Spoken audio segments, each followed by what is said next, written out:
7 দিন বলেছে বলে কি 7 দিনের মধ্যেই চলে যেতে হবে? এটা কেমন কথা? তো 7 দিন মানেই তো 7 দিন। 7 দিন মানে তো আর 14 দিন না। নাকি 7 দিনের ভেতরে গোপনে 14 দিন লুকিয়ে থাকে, যে বিষয়ে আমি জানি না।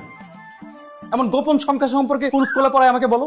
সেই স্কুলে যে আমিও ভর্তি হই, তোমার মতো আমিও শিখি 7 দিনে 14 দিন কিভাবে বানাতে হয়। ফোন রাখো।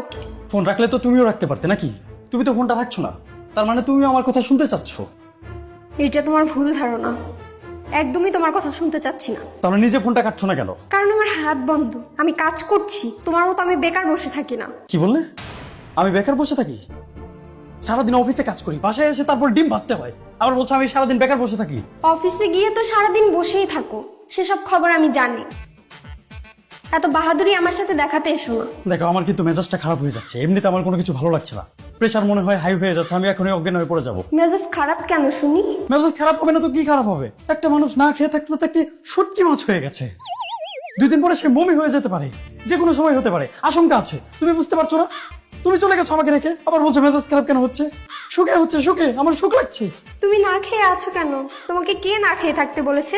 না খেয়ে থাকতে আমাকে কেউ বলেনি, আর বললেও আমি শুনতাম না। ব্যাপারটা হচ্ছে বাসায় কোনো খাবার নেই, তাই না খেয়ে আছি। পকেটে টাকা আছে, বাইরে খাবার আছে, বাইরে গিয়ে খেয়ে নাও। তুমি জানো না যে আমি বাইরের খাবার খেতে পারি না? তুমি 7 দিনের জন্য গেছো, 14 দিন হতে চললো, তোমার আসার কোনো খবর নেই। তোমার কি একটুও খারাপ লাগে না? হ্যাঁ, তুমি কি করছো ওখানে? 2-1 দিনের মধ্যেই চলে আসবো। তুমি মাথাটা ঠান্ডা করো। এখন আবার এসব কথা বলছো? এই, তুমি আসবে কবে বলো তো? না আসলে সেটাও সরাসরি বলো। এসব ইঁদুর বেড়াল খেলা আর খেলতে ভালো লাগছে না। এই যে তুমি এত রাগ দেখাচ্ছ, তুমি কি জানো এইখানে তোমার শ্বশুর শাশুড়িকে কত ভালো ভালো রান্না করে খাওয়াচ্ছি? অত ভালো ভালো রান্না তোমার বাবার বাড়ির মানুষকে খাওয়ালে আমার কি লাভ? আমি তো না খেয়ে সত্যি হচ্ছি। তোমার শ্বশুর শাশুড়িকে আমি ভালো ভালো রান্না করে খাওয়াচ্ছি, তোমার কিছুই যায় আসে না। তুমি কিন্তু দিন দিন খুব স্বার্থপর হয়ে যাচ্ছ। হ্যাঁ, আমি স্বার্থপর হব না, আমি আর উদার হব। আমার এই বিপদের দিনে আমি আমার কথা না চিন্তা করি, আমি মানুষের কথা চিন্তা করবো। এখন তুমি বললে তো আর আমি উড়ে চলে আসতে পারবো না। কি জন্য ফোন করেছো সেটা বলো। অনেকক্ষণ যাবত একটা ডিম ভাজার চেষ্টা করছি, কিন্তু ডিমের খোসা ডিমের ভিতরে পড়ে গেছে,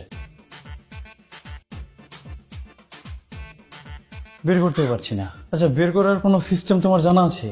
জানা থাকলে বলো তো কিভাবে বের করবো। কোনো অঙ্কের সূত্র দিয়ে ওটা বের করা যাবে না। হ্যাঁ, বুঝতে পেরেছি, কিন্তু এটা বের করবো কিভাবে? নিজেরই হাত দিয়ে বের করতে হবে। আমার ভাজা কাটা নাড়ানাড়ি তো অতটা ভালো না, আবার হাত দিয়ে তুলতে গেলে হাতে ছেঁকা লাগবে। কি করবো বলো তো? ঠিক আছে, ওটা ফেলে দাও আর একটা ডিম ভাজো। এই, আমি না অত ভাজাভাজির মধ্যে নেই। তুমি এক কাজ করো, সোজা বাসায় চলে আসো। তুমি এত চিন্তা করছো কেন? আমি আছি তো। আমি তোমাকে ভেজে খাওয়াবো, ঘোড়ার ডিম। না, আমি অত কিছু জানি না, তুমি তাড়াতাড়ি বাসায় চলে এসো। আজব কথাবার্তা বলো। আমি এখন কিভাবে চলে আসব? তুমি জানো আজকে আমি কত ভালো একটা পুডিং বানিয়েছি, সবাই আমার প্রশংসা করেছে। অর্থাৎ তুমি রাখো তো।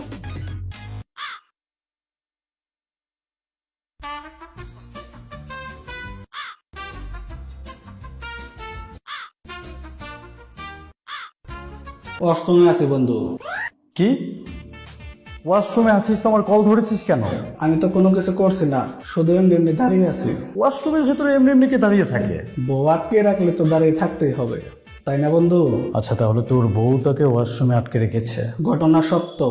যদিও তোর বুদ্ধি ছাগলের চেয়ে খুব একটা বেশি না, তারপরে তুই মানুষ হিসেবে ভালো, এটা স্বীকার করতে হবে। তোর মতো একটা ভালো মানুষকে ওয়াশরুমে আটকে রাখার কারণ? আমি শুধু বলেছিলাম আমার শালা একটা অকর্মা, নিজের ভাইয়ের নামে এই কথা তার সহ্য হয়নি। আর তারপর তোকে ওয়াশরুমে আটকে রাখলো। ঠিক ধরেছো বন্ধু, তোমার বুদ্ধি ভালো। তোকে আর কি বলবো আমি ভাই, তুই নিজেই আছিস বিপদের মধ্যে। আমার মনে হচ্ছিল আমি বেশি বিপদে আছি, এখন দেখতে পাচ্ছি আমার চেয়ে বেশি বিপদে তুই আছিস। ঠিক আছে, রাখি। যদিও সাহায্য করতে পারবো না, তবুও জানতে ইচ্ছে করছে তোমার কি হয়েছে বন্ধু। আচ্ছা, তুই এমন রোবটের মতো কথা বলছিস কেন? যাই হোক, তোর ভাবি 7 দিনের নামে তার বাবার বাড়িতে গেছে।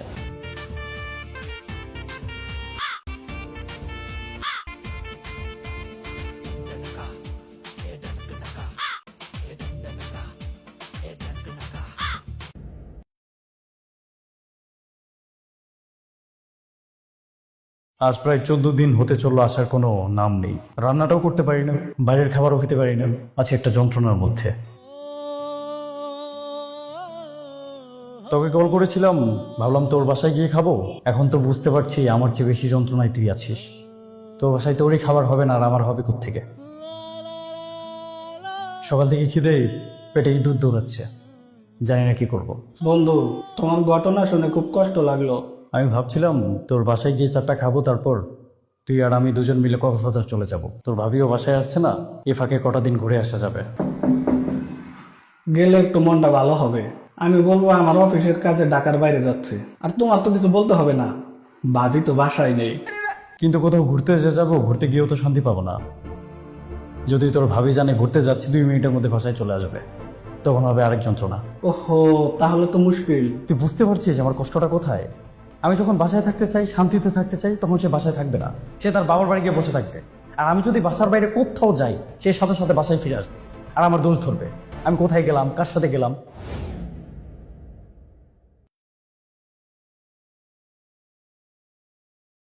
আচ্ছা ফোনটা রাখ, আমি তোকে পরে ফোন করছি। হ্যালো বন্ধু, হ্যালো।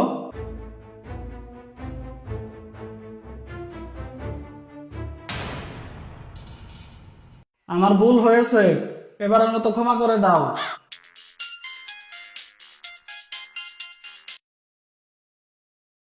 বলো। এত মজা করে কি খাচ্ছ?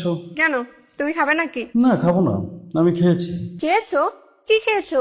বাতাস বাতাস খাচ্ছি অনেকক্ষণ যাব। বাহ, বাতাস খেতে কেমন লাগলো? অনেক মজা, ডিমের খোসার চেয়েও বেশি মজা। তাই নাকি? তাহলে তো খেতে হবে একদিন। কবে খাবে শুধু বলো। এক গাড়ি ডিমের খোসা আমার শ্বশুর বাড়িতে আমি পাঠাবো, যত কষ্টই হোক আমি তোমার জন্য এই কাজটুকু করব। তুমি কবে খাবে বলো। তুমি কবে পাঠাতে পারবে বলো? এই তো ঢাকার বাইরে যাচ্ছি, ফিরে এসে পাঠাতে পারবো। কোথায় যাচ্ছ? বললামই তো ঢাকার বাইরে যাচ্ছি। ঢাকার বাইরে কোথায় যাচ্ছ? ওই যে কি যেন বলে জায়গাটার নাম, কক্সবাজার যাচ্ছি। কি, কক্সবাজার যাচ্ছ? নেটওয়ার্কের প্রবলেম নাকি? হ্যালো, শুনতে পাওনি? কক্সবাজার যাচ্ছি। কক্সবাজার যাচ্ছ কি মনে করে? আরে হঠাৎ করে একটা অফিসিয়াল কাজ পড়ে গেল, এত দূরে কে যেতে চাই বলো? আমার তো যাবার কোনো ইচ্ছে নেই, কিন্তু অফিসিয়াল কাজ না যেয়েও পারছি না, যেতেই হবে।